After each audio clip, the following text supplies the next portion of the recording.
زمونږ په باره کې خلک وایي مونږ خو د نبي صلی الله علیه وسلم د اتباع د وجې نه په امام پسې څه وایو سورت فاتحه، ځکه د الله نبي فرمایي بغیر دینه مونځ نه کېږي. د سار په جمع کې ورپسې صحابي قرات کو، دا څوک ما پسې قرات کو چې کله مونځ ختم شي د الله نبي زه وم، نو د الله نبي ورته وفرمایل چې ما پسې قرات مه کوه مګر سورت فاتحه وایا، جهري مونځ دی او د سار مونځ دی، ځکه بغیر د دینه مونځ نه کېږي. دا خو د الله نبي صلی الله علیه وسلم فرمایل. د حدیث د وجې نه مونږ سورت فاتحه امام پسې وایو، نو په مونږ باندې آیت فټ کړي. ته پوهې دا آیت نن په ده نازل دی، دا آیت چې په چا نازل و محمد رسول الله صلی الله علیه وسلم هغه د دې جواز ذکر کړی و، هغه فرمایلی دي چې امام پسې سورت فاتحه وایا، هغه دا فرمایلی. نو مونږ ته څه وایي؟ وایي دا وګورئ، وایي الله قرآن کې وایي چې واذا قرئ القرآن فاستمعوا له وانصتوا لعلكم ترحمون. حالانکه دا آیت په جواب د بل آیت کې نازل دی چې مشرکان یو خبره وقال الذين كفروا لا تسمعوا لهذا القرآن والغوا فيه لعلكم تغلبون. هغه درې خبرې کړې دي، درې خبرې راغلې په جواب کې. هغه څه کافران وایي لا تسمعوا لهذا القرآن، قرآن ته غوږ مږدئ چې دا نبی بیانوي، د قرآن ته غوږ مږدئ، نعوذ بالله خرابوي مو مکه مشرکان. بل څوک والغوا فيه شور پکې وکړي. دریم لعلكم تغلبون، دې لپاره چې تاسو په غالب شئ په دې پیغمبر او په دې صحابو باندې. مشرکانو دا درې خبرې کړې وي کافرو، الله دا درې په جواب کې دا درې خبرې ولګلې. څه فرمایل چې واذا قرئ القرآن فاستمعوا له، هغه ویل لا تسمعوا غوږ ورته مږدئ قرآن ته. الله څه فرمایي؟ غوږ ورته کېدی چې قرآن ویلې کېږي. هغوی څه ویلې؟ والغوا فيه شور پکې کوئ. دلته الله فرمایي وانصتوا، شور مه کوئ، خاموش شئ، خاموشي وکړئ. هغوی لعلكم تغلبون، غالب بشئ. الله فرمایي لعلكم ترحمون، زما رحم به در باندې وشي که قرآن ته غوږ کېښود. نو موږ الحمدلله په دې اهتمام عمل کوو، قرآن ته غوږ ږدو، خاموش یو، څه د امام سره چغې نه وو چې امام وایي الحمدلله رب العالمین او موږ هم ورسره وایو الحمدلله رب العالمین. داسې موږ کله کړي په زړه کې لګیا یو که نه؟ او دا چې موږ زړه کې وایو دا زما خبره نه ده، دا ابو هریره رضی الله عنه فرمایلی دي، حدیث د صحیح مسلم کې راغلی دی. خپل شاګرد ته وایي، هغه ورته وایي انا نکون وراء الامام. ابو هریره صاحب منګه خو امام پسې چې ولاړ یو بیا به سورت فاتحه څنګه وایو؟ هغه ورته څه فرمایي ابو هریره رضی الله عنه؟ فتوا دا ده وایي اقرأ بها فی نفسک یا فارسیو، ځکه هغه فارسي خوانو د فارس علاقې چې فتح شو هغه مسلمانانو کې بیا ډېر ګڼ مسلمانانو، هغه د شاګردان وایي فارسیو په زړه کې وایه که نه؟ زړه کې ورپسې پټ پټ وایه، امام پسې سورت فاتحه وایه، ځکه بغیر د دینه مونځ نه کېږي. صحابي مونږ ته طریقه راښودلې ده په حدیث کې. الحمدلله صحابو په دې چې کوم عمل کړی هغه موجود دی، منقول دی.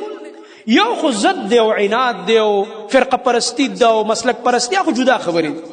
او یو بل ته دا چیلنجونه دي را میدان ته شو، میدان ته شو، مناظره کوو. ده په دې مناظرو باندې چې که د چا سره دلایل نه وي هغه د هغې نه زیاتې چغې وي دا بل نه وي ما وګټله. په دې مناظرو باندې کار نه کېږي، کار د الله په یره کېږي. والله چې ستا زړه کې تقوا وي او د الله یره وي، ځان دې دلایلو ته په عدل متوجه که، بیا به درته پته ولګي چې دا زه کوم کار کوم دا سم کوم او کوران کوم، بیا به درته پته ولګي. ما دا خبر اصل کې کوله. مونږ ته وایي قرآن ته غوږ نږدې. ګورې دا حدیث دا وهابیان وایي قرآن ته غوږ نږدې، دلته امام قرائت کوي او دلته ورپسې دی څه وایي؟ نو زما خو سورت فاتحه نه برداشت کوي، ما ته نبي اجازت را کړی دی سره د دې. او بل طرف ته دلته سار جمع ولاړی، دلته سار جمع ولاړی، قرآن پکې ویلی کېږي که نه؟ او مقتدي ته وایي خیر دی هغه ځای کې ودرېږه 2 رکعته کوه، وایي که نه وایي؟ پته راته شته که نشته؟ عجیبه ده. ما ته الحمدلله مو وایه رب العالمین، ته خو د قرآن خلاف کې. مقتدي صاحب ته دې وایه نه مړه 2 رکعته کوه، الحمدلله نه چې سبحانک اللهم مو وایه، الحمدلله رب العالمین مو وایه، قل هو الله احد مو وایه، سبحان ربي العظیم مو وایه، سمع الله لمن حمده وایه، بیا سجدې لزال سبحان ربي الاعلى وایه. او مولوي صاحب دې قلارې لګوي قرآن دې وایي، هغه ته خو نه وایي چې قرآن ته غوږ کېده. مقتدي صاحب ته خو دې نه وایي چې قرآن ته غوږ کېده. دین معلومیږي چې ستا د دې احادیثو سره ضد دی، د دې سنتو سره دې نه لګي. هغه ته د 2 رکعاتو مکمل پوره اجازت ورکړي. بل د الله نبی مونځ د الله اکبر نه شروع کړی، ما ته وایي فاتحه مو وایه، هلته قرآن لوستی کېږي، دلته مقتدي ته وایي نه وایه خیر دی پښتو پکې وایه. نیت مې کړی د زړه د خلاصه، نیت کوم د زړه د خلاصه په دې حاضر وخت کې د ماسپښین دا 2 رکعاته او دا ماسپښین 4 رکعاته فرض مونځ کوم په دې حاضر امام پسې مخ مې د کعبې شه. عجیبه خبره ده. ما ته وایي الحمدلله رب العالمین مو وایه، هغه ته وایي ټول چې کوم دی پړپړه وایه، او د جمعې د ورځې چې کوم دی نیت وایه، د مانځه او د سار نیت وایه. سار قرآن لوستلی کېږي، دی پښتو وایي لګی.